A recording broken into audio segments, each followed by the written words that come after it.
अनीता पर थी।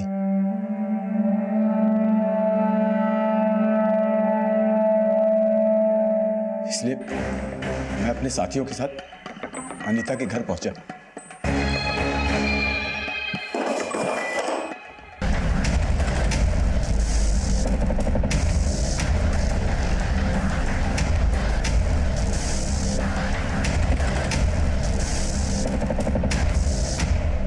हाँ सर, ये लड़की अक्सर यहाँ पे आती है सर।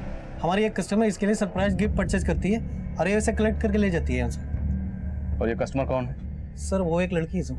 क्या नाम? सर नाम तो नहीं मालूम है सर। ये वो? नहीं सर, ये वो नहीं है सर, वो कोई और है सर। उसकी उम्र कुछ 18-20 रही होगी सर, उससे ज़्यादा नहीं होगी सर। उस लड़की के जाने के करीब 3-4 घंटे बाद वो दूसरी लड़की आती थी और गिफ्ट लेके चली जाती थी। चेहरा तो याद होगा, स्केच बनवा सकते हो? जी बिल्कुल सर। Excuse me. हाँ डिसूजा। सर मैं गिफ्ट शॉप पे आया तो पता चला कि एक टीनेजर लड़की यहाँ से अंजू के लिए गिफ्ट परचेज करके जाती थी। डिसूजा, जिस शॉप पे मैं आया हूँ यहाँ पे भी एक टीनेजर आती थी। सर कुछ समझ में नहीं आ रहा है, इतनी छोटी लड़की का इतने बड़े कांड से क्या कनेक्शन हो सकता है? सब समझ में आ जाएगा डिसूजा। एक बार ये पता चल जाए कि लड़की सेम है या अलग अलग है। बाकी दुकानों पे पता करो। Okay sir. आप जिस नंबर को डायल कर रहे हैं वो इस समय स्विच्ड ऑफ है। कहाँ गया था कल रात से? कल रात से तेरे लिए परेशान हूँ और फोन भी बंद करके रखा हुआ है। तुम्हें क्या लगा तुम्हारी साची की तरह मैं भी गायब हो गया? सोच तो यही रही थी। तेरे होने ना होने से कुछ फर्क तो पड़ता है नहीं। तूने भी कुछ कम दुख नहीं दिए। तेरी वजह से मेरी वजह से कुछ नहीं हुआ है। ये सब वो सब इंस्पेक्टर मोहिते का किया धराया है। उसे तो हम कुछ बोल नहीं सकते। जरा आवाज उठाई तो झूठी केस में अंदर डाल देगा।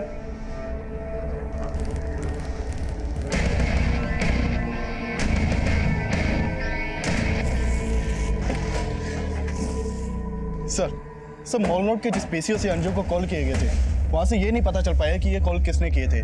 सर वहाँ आसपास कोई सीसीटीवी भी नहीं है। और मुंबई के बोरीवली पीसीओ से? सर बोरीवली पुलिस से मेरा कांटेक्ट हुआ। मैं आज मुंबई जाने ही वाला था, लेकिन सर पता चला कि मॉल रोड के पीसीओ से संथाल पुलिस ने भी पूछताछ की थी। संथाल पुलिस?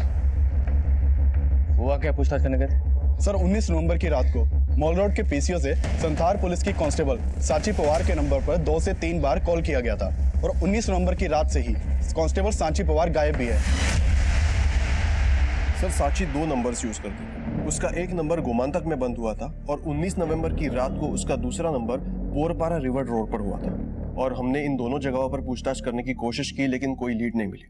मोहिते, 18 नवंबर की रात को हमें बोरपारा रोड पर टीनेजर की लाश मिली थी और साची को एक पीसीओ से फोन आ रहा था जिसका कनेक्शन शायद उन 8 लाशों से हो सकता है जिनके चेहरे जलाए गए। लेकिन तुमने इस बारे में हमसे कोई पूछताछ नहीं की। सर साची का उन केसेस से कनेक्शन होगा हमें लगा नहीं था। तो कांस्टेबल सांची के गायब होने का चक्कर क्या है? सर ठीक से कुछ समझ में नहीं आ रहा, लेकिन साची की अपने घर वालों से बिल्कुल बनती नहीं थी और इसी बात को लेकर वो काफी डिप्रेस्ड रहती थी। 19 नवंबर के दिन भी साची का अपने भाई से झगड़ा हुआ था। तो उसके भाई के खिलाफ कुछ मिला? फिलहाल तो नहीं, लेकिन सर मुझे लग रहा है साची अपने घर वालों से तंग आकर कहीं खुद ही कुछ चली गई। खुद चली गई? हाँ सर, मैंने अभी कहा ना, वो अपने घर वालों को लेकर डिप्रेस्ड रहती थी। सर मोहिते साहब ने जो भी बोला है कहानी बिल्कुल उससे अलग है। किस कहानी की बात कर रहे हैं? बोलिए, खुल के बोलिए। सर हो सकता है साची अपनी मर्जी से बाहर गई हो, लेकिन वो जहां भी गई है शायद मोहिते साहब को पता है। ऐसा क्यों लगता है आपको? सर दरअसल हमें ऐसे लगता था साची का किसी के पे सर वीकेंड में एक लड़का घंटों घंटों कई कॉल्स करता था। कौन लड़का? सर उसका नाम तो नहीं पता है, लेकिन सर ये बात साफ है कि वो लड़कियों से बात कर रहा था। अच्छा, जब वो लड़का आपके पीसीओ पे कॉल करने आता था तो क्या कभी आपने उसके मुंह से अंजू का नाम सुना? अंजू तो सर याद नहीं है, लेकिन जब वो एक लड़की से कल बात कर रहा था तो उसका बार बार नाम ले रहा था। रिद्धि, इसमें डरने वाली क्या बात है? मैं अपनी फैमिली से मिलवाना चाहता हूँ तुम्हें। सो इट्स डन, तुम कल आ रही हो? Okay bye, see you. Sir ये रिद्धि दोपहर से हॉस्टल से गायब है। कहाँ गई है, किसके साथ गई है, किसी को कुछ नहीं मालूम और वो मेरा फोन भी नहीं उठा रही है। चलो।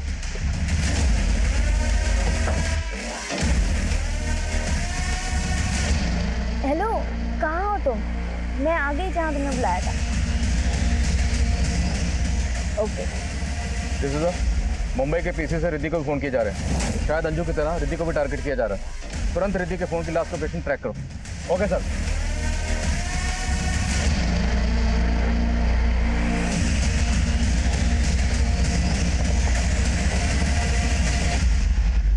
नीतू, संजय की सिस्टर। ओ हेलो, हाय।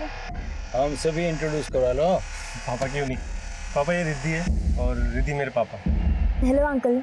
हाय। मेरी मम्मी। How are you, beta? I am good aunty, how are you? I'm also good. Damle fast, इसी रोड पे सीधे। सर रिद्धि का फोन अभी कोनार बीच रोड की तरफ ट्रेवल कर रहा है। मैं सीधे उधर ही पहुंच रहा हूँ अभी।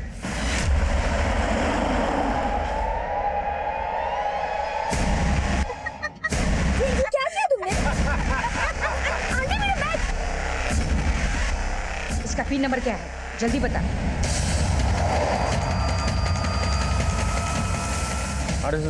सर रिद्धि का फोन स्विच ऑफ हो गया अभी। 4 5 8 9। आंटी आप मेरा कार्ड ले लो, मेरा बैग ले लो, पर प्लीज मुझे छोड़ दो। माय गॉड, पुलिस हमारे पीछे पड़ी है।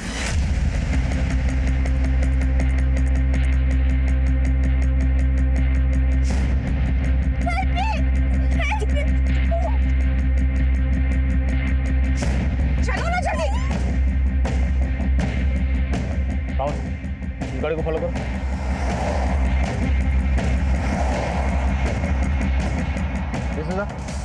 हमें गाड़ी मिल गई, हम उसका पीछा कर रहे हैं। तुम एक काम करो, आगे आके गाड़ी को ब्लॉक करो। Right sir, down fast.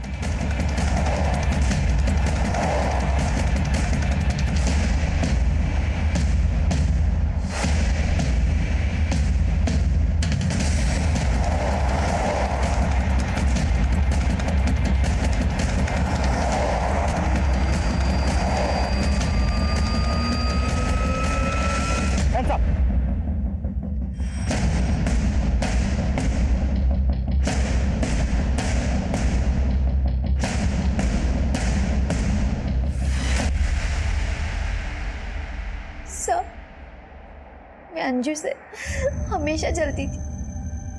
उसका बॉयफ्रेंड था और मेरा नहीं। तभी संजय ने मुझे फ्रेंड रिक्वेस्ट भेजा और मैंने जिस संजय ने तुम्हें फ्रेंड रिक्वेस्ट भेजी थी, वही संजय अमन बनकर अंजू से भी बात कर रहा था। क्या? मैंने और मेरी वाइफ मंगला ने गोवा में बुटीक शुरू किया था, लेकिन सर वो बुटीक नहीं चला। हम लॉस में आ गए। ये संजय भी हमारे यहाँ काम करता था, ये भी कड़का हो गया। इसलिए हम सबने मिलकर लोगों को ट्रैप करना और उनके पैसे लूटने का प्लान बनाया। संजय की गर्लफ्रेंड नीतू ये भी हमारे साथ शामिल हो गई। और इसी प्लान में मैंने फ्रेंडशिप ग्रुप का प्लान किया और उसमें अंजू ट्रैप हो गई। यहाँ तक कि मुझसे शादी करने के लिए भी तैयार होगी और अपना सारा गहना और पैसा लेके मेरे पास आ गई। सब रिद्धि को भी हमने अंजू की तरह ही फंसाया था। और सिल्वी है, उसे कैसे फंसाया?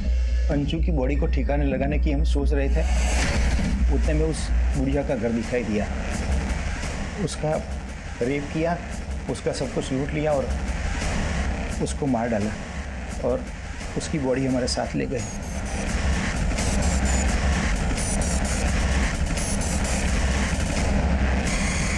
उसको मारने के बाद हम कोनार बीच पे पार्टी बनाने गए साहब, और वहीं हमको वो कपल दिखाई दिया। बेटा यहाँ पे नारियल पानी कहाँ मिलेगा? अंकल को उनका लैपटॉप देख के लालच आ गया और सिर्फ लैपटॉप के लिए हमने उस कपल को मार दिया सर। और वो टीनेजर लड़का लड़की उनको भी ऐसे फंसाया?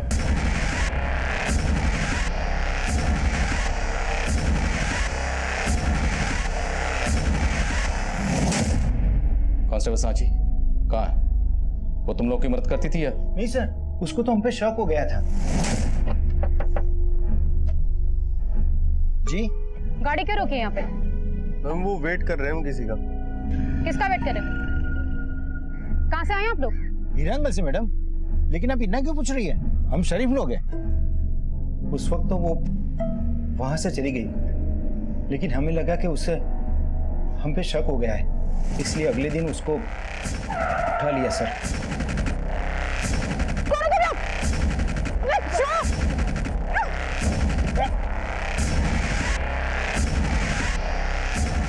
उस दिन हमारी डिटेल क्यों मांग रही थी? तेरे पुलिस वाले हमारे पीछे पड़े हैं।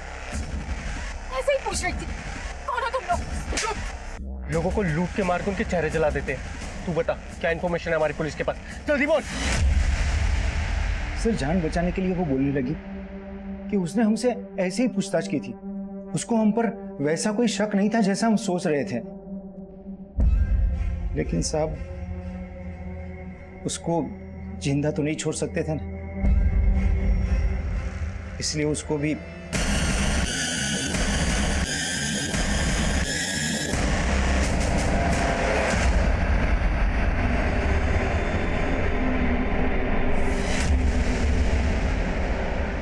साची की बॉडी कहाँ है? वो पुलिस वाली थी सर। उसकी बॉडी मिलती तो लफड़ा हो सकता था, इसलिए सर उसकी बॉडी को हमने गाड़ दिया और आप लोगों को भटकाने के लिए हमने पीसीओ से उसके नंबर पर फोन किया ताकि आप लोगों को ऐसा लगे कि ये सब में उसी का हाथ है। इसके अलावा और कितने लोगों को मारा और रेप किया है? नहीं साहब, हम सच बोल रहे हैं। इसके अलावा हमने किसी के साथ कुछ भी नहीं किया। लेकिन अब तुम लोग देखना कि हम तुम्हारे साथ क्या करते हैं।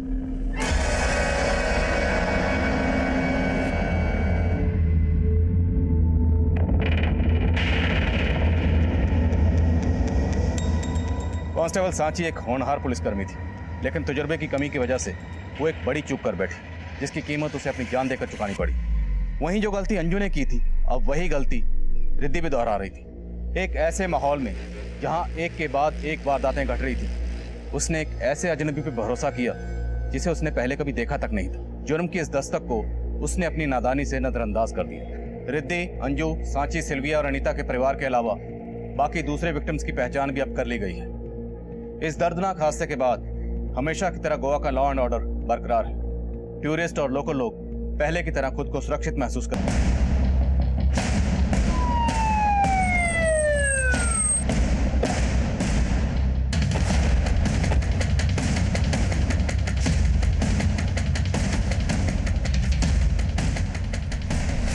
सर दोनों के चेहरे जले हुए हैं और बॉडी पर कोई भी एक्सटर्नल इंजरी के निशान नहीं है। चेहरे इसलिए जलाए गए हैं ताकि बॉडी की शिनाख्त ना हो। इन लोगों से पूछो, शायद किसी ने कुछ देखा हो। सर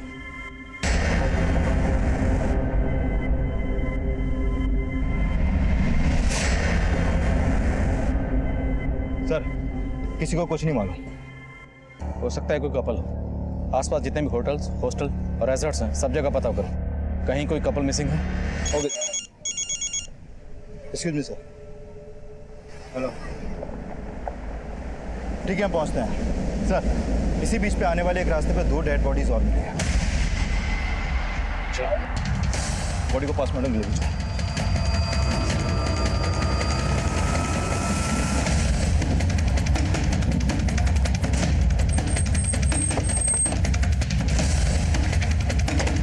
पीछे हटाओ सबको, पीछे हटिए। वहाँ पे कपल की डेड बॉडी और यहाँ पे इस औरत और जवान लड़की की।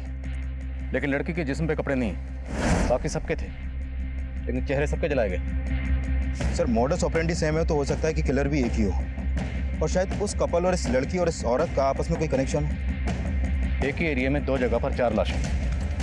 हो सकता है किसी सीरियल किलर या गैंग का काम। रिद्धि बेटा, मैं अंजू की मम्मी बोल रही हूँ। Oh hi aunty. तूने अंजू के बारे में बताया नहीं? Oh I am so sorry aunty, वो एक्चुअली ना मैं भूल गई।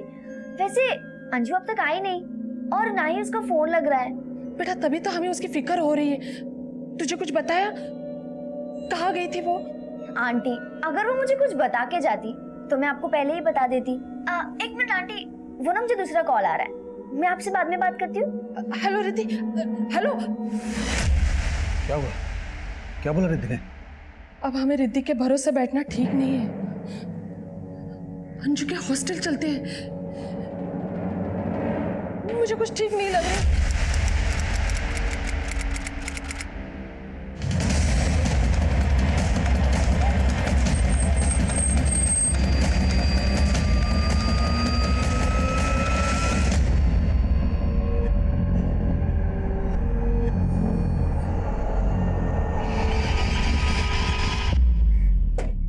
नमस्कार, आदाब। मैं inspector Adil Khan crime petrol Dastak में आपका स्वागत करता हूं। 17 और 18 नवंबर 2015 कुनार गोवा में हमें 3 अलग अलग जगह पे 6 लाशें मिली थी। उस वक्त उन 6 में से हम किसी की भी शिनाख्त करने में कामयाब नहीं हो पाए थे। सभी विक्टिम्स के चेहरे जलाए गए थे। तो हम ये अंदाजा लगा रहे थे कि ये किसी सीरियल किलर या गैंग का काम हो सकता है, लेकिन हमारा ये अंदाजा कितना सही था या गलत, ये तब हम समझ नहीं पा रहे थे, क्योंकि इससे पहले उस एरिया में ऐसी कोई वारदात नहीं हुई थी। पर इन वारदातों का सिलसिला यहीं थमने वाला नहीं था। प्रणव, आंचल, चलो बेटा जल्दी जल्दी दूध पियो, फिर तुम लोग सुबह उठने में बहुत परेशान करते हो। Good boy. मैं देखता हूँ।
सर, ये 4 डेड बॉडीज डोबी रिवर के पास मिले, 1 कपल और 2 बच्चे।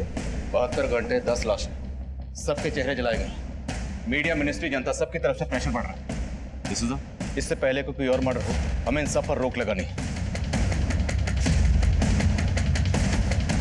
गोवा के कुनार बीच आसपास के इलाकों में 10 चरहरी लाशों के मिलने के बाद स्थानीय निवासियों और पर्यटकों के मन में कई सारे सवाल उठ रहे हैं और पुलिस की तरफ से कोई प्रतिक्रिया नहीं की जा रही है। सर, हमने एरिया के सभी गेस्ट हाउस, होटल्स, रिजॉर्ट सब जगह चेक किए और आसपास के थानों में की गई मिसिंग कंप्लेंट भी स्कैन की, लेकिन कहीं से कोई लीड नहीं मिल पा रही। इस लीड ढूंढनी पड़ेगी। किलर तक पहुंचने के लिए विक्टिम की पहचान होना बहुत जरूरी है। आखिर में हमें 2 बच्चों और 1 कपल की लाश मिली। हो सकता है एक फैमिली हो। इस फैमिली पे फोकस करो, आसपास के थानों में पता करो। अगर कोई फैमिली मिसिंग है तो कहीं ना कहीं कोई हंगामा जरूर मचा होगा। और वैसे भी इंडिविजुअल की बजाय फैमिली की पहचान ढूंढना ज्यादा आसान है। फोकस। Okay sir.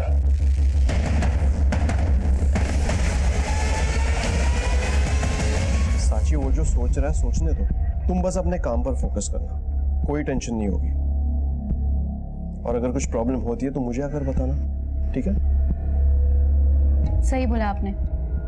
अब फालतू बातें सोचनी नहीं है, सिर्फ काम करना है। Thanks for suggestion sir.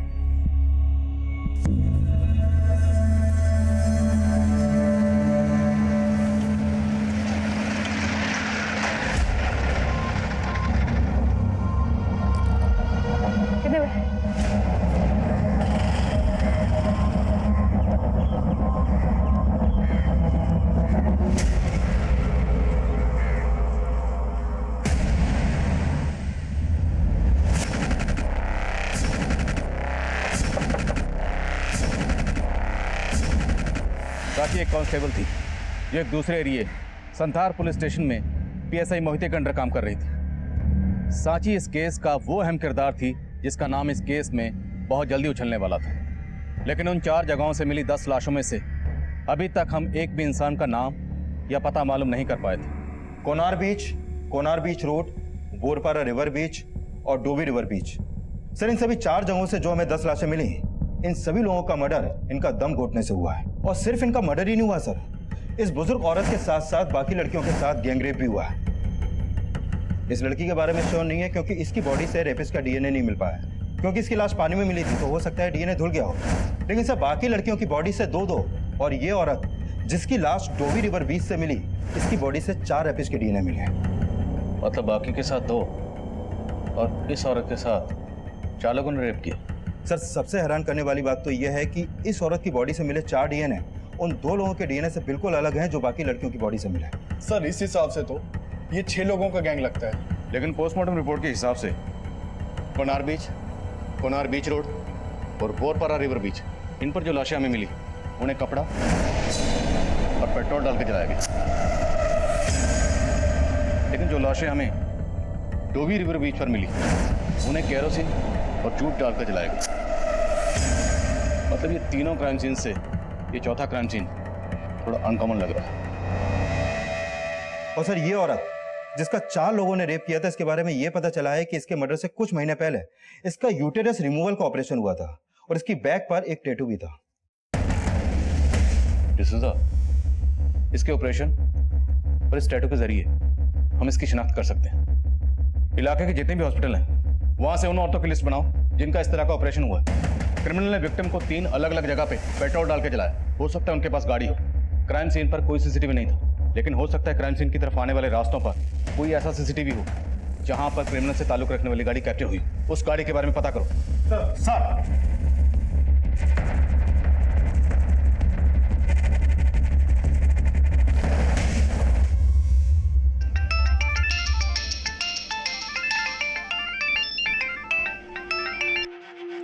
Yes sir. जी सर, बस निकल रही हूँ। Okay sir. साची अभी तो ड्यूटी से आई है, अब कहाँ जा रही है? इमरजेंसी है आई। मालूम है ना कितना लफड़ा चल रहा है, पर रात भर ड्यूटी पे रहना होगा। अरे आई ड्यूटी पे नहीं जा रही है ये, बोला तो था मैंने, लड़के का चक्कर है। इतनों से कितना हफ्ता वसूल करती होगी वो तो अंदाजा नहीं है, उसका हिसाब नहीं रखती होगी। बस भाऊ, दोबारा मेरे कैरेक्टर या मेरी ईमानदारी के ऊपर उंगली उठाई ना तो ठीक नहीं होगा। अरे साची खाना तो खा के जा। अपने बेटे को खिलाई। बेटी की तो वैसे भी सिर्फ पगार से मतलब है तुम्हें।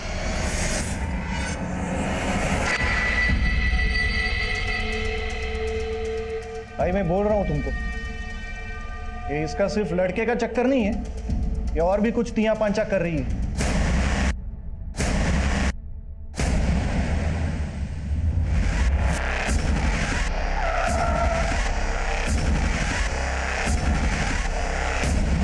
सर आसपास के हॉस्पिटल से यूटेरस रिमूवल ऑपरेशन के 15 केसेस के बारे में पता चला। इनमें से एक ऑपरेशन 8 महीने पहले एक अनीता नाम की औरत ने करवाया था। सर ऑपरेशन करने वाली टीम में से एक नर्स ने इस टैटू को आइडेंटिफाई किया है जो इस औरत की बैक पे था, जिसका 4 लोगों ने रेप किया था। सब पूरे चांसेस हैं कि ये औरत वही अनीता है।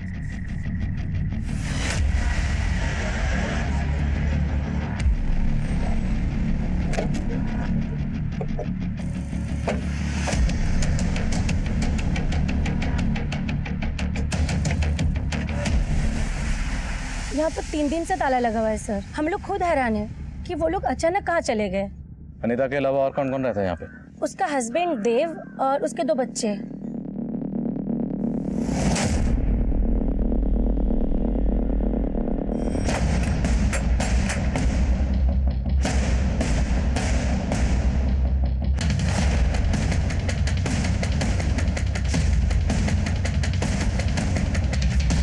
घर की हालत देख के लगता है कि फैमिली के साथ जो भी हुआ इसी घर में हुआ।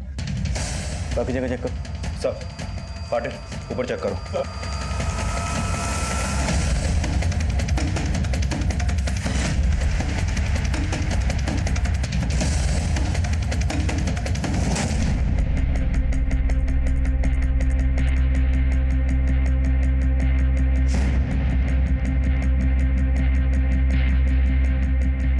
सर सिर्फ मर्डर ही नहीं हुआ है, लूट के साइन भी मिले हैं।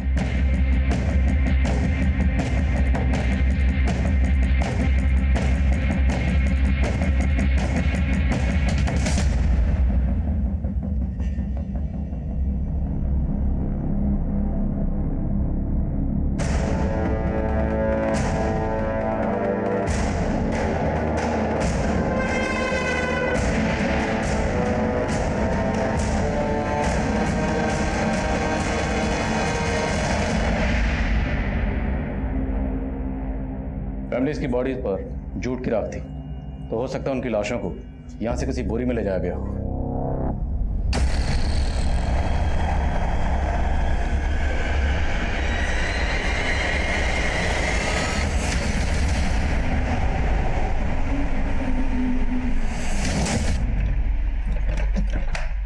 सर लगता है लॉक है। पाटिल सर, घर के पीछे जाके चेक करो।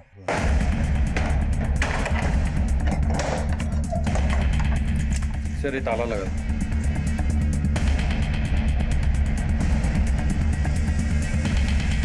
घर का फ्रंट डोर और बैक डोर दोनों लॉक, और घर में लूट हुई, और फैमिली की बॉडीज को इसलिए बाहर ले जाकर फेंका गया ताकि लाशों की बदबू से पड़ोसियों को कुछ पता न चले, और लाशों का चेहरा इसलिए बिगाड़ा गया ताकि उनकी शिनाख्त ना हो।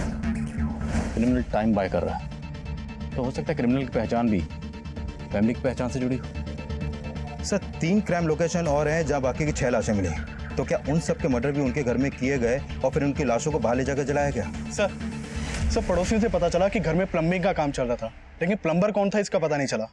इस एरिया में जितनी भी हार्डवेयर शॉप है, जहाँ भी प्लम्बिंग का सामान मिलता, वहाँ से उस प्लम्बर के बारे में पता करो जो यहाँ काम करता था। हो सकता है इस फैमिली का हत्यारा वही प्लम्बर हो। सर आप जिस नंबर को डायल कर रहे हैं वो इस समय स्विच्ड ऑफ है। क्या सोच के इसका नाम साची रखा? 1 नंबर की झूठी लड़की है। क्या बोल के गई थी हमें? 72 घंटों में 10 लाशें मिली, ड्यूटी पे जाना है, और खुद 72 घंटों से लापता है, फोन भी बंद करके रखा है। आई मैं बोल रहा हूं तुमको, जरूर उसके आशिक ने उसका दिमाग घुमाया होगा। अरे लेकिन वो लड़का है कौन? वो कोई और नहीं, उसी का बॉस है, सब इंस्पेक्टर मोहित है। देखना आई, एक दिन हम दोनों को छोड़ के उसी के साथ सेटल हो जाएगी वो। ऐसे कैसे हमें छोड़ देगी? मैं मोहित साहब से बात करती हूँ। हेलो आंटी, मैं अभी एक काम से बाहर जा रहा हूँ, मैं आपको थोड़ी देर में कॉल करता हूँ।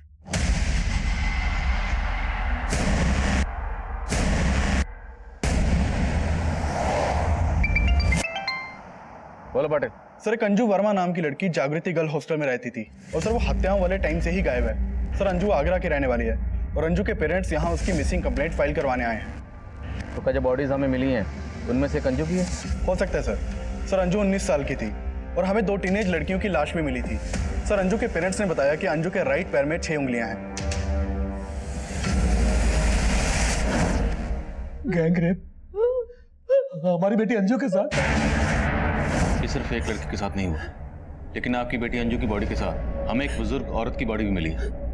क्या आपकी जान पहचान का कोई रहता है यहाँ पे? नहीं सर, हमारी पहचान का यहाँ कोई नहीं रहता सर। हम भी अंजू को यहाँ अकेले रखने के खिलाफ थे, पर अंजू की जिद के आगे हम हार गए। अरे अंजू, अगर तुझे होटल मैनेजमेंट करना है तो आगरा से कर ले, इतनी दूर जाने की क्या जरूरत है? मम्मी मैं अकेले कहाँ हूँ, रिद्धि है ना मेरे साथ, और जब उसके पेरेंट्स अलाउ कर रहे हैं तो आप लोग क्यों नहीं? अंजू